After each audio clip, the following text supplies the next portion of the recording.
For an industry that has only been around for less than 100 years, video games have come a long way. Video games are one of the most popular and profitable forms of entertainment available. Some game studios have started developing games that are free to play. There are several free-to-play games on the market, but one game reigns above the rest. League of Legends. This game has been around for almost 5 years now and is still growing in popularity. At the moment it has over 100 million accounts registered. There's over 35 million people playing daily, which is over double the amount of daily Instagram visitors. Part of the reason this game is so popular is its huge competitive scene. Dozens of teams around the world compete for millions of dollars in prize money. Professional players can also make money off sponsors and from live streaming their games on Twitch. Twitch has over 100,000 viewers all the time, and competitions are watched by millions. A typical League of Legends game consists of 2 teams and 5 players. One team is based on the purple side of the arena, and one side is based on the blue side. Each base is protected by 11 turrets and 3 inhibitors, which creates a defensive barrier for oncoming enemies. The goal of the game is to destroy the other team's nexus. Each team consists of 5 different characters called champions. Each champion has their own unique abilities for doing damage to enemies and other uses such as escaping or slowing the enemy.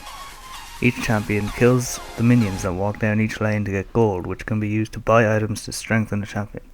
A big amount of the strategy in the game comes from knowing when to use champions' abilities. Professional players are very good at this and can communicate with their team well enough to perform great combo attacks. There are over 100 champions to play, so there's a lot of different playstyles and strategies to learn. We got in touch with David Freak Turley of Riot Games to discuss League of Legends. We've been focusing a lot recently on player behavior. We'll start with the opening of the Tribunal, which has been open since May 2011.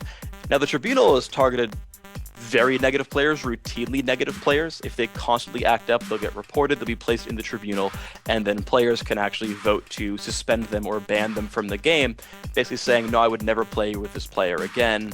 He's a black mark in the community.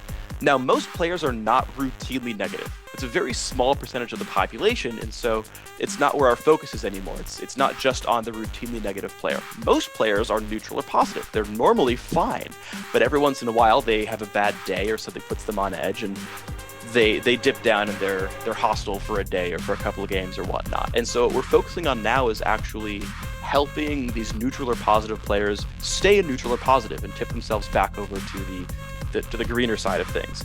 And so, for example, we introduced Honor, which said, hey, just be helpful and you'll get a sweet ribbon. It's it's not monetary. It's just like, hey, you get a little something, you get a little present for being nice.